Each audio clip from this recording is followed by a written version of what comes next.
Goeiedag YouTubers en TikTokkers. Oké, ons is lekker hier by die see. As julle kan sien, die water is lekker kalm vandag, is nie rof nie. Ons wag nog vir die sardiens om verby te kom, so jy kan nie swem nie, as dan gaan jaws jou kap. So, hier's baie haie en die haainet is gelig vir die sardiens om verby te kom. Maar wat ek vandag oor praat is die act nog nooit in my lewe gehoor iemand sê. Ek is gatvol vir die see nie. Nou, seker is al buite weer al gedoen het, maar ek het nog nie een gehoor.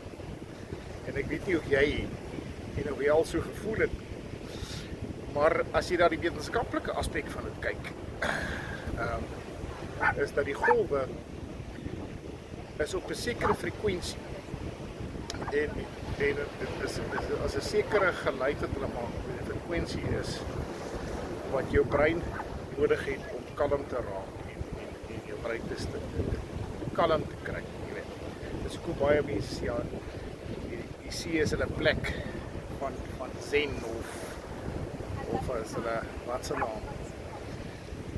Hulle word kalm hier by die strand. Want ons kry baie mense wat in die oggend as ons hier stap, dan staan net staar oor die see uit.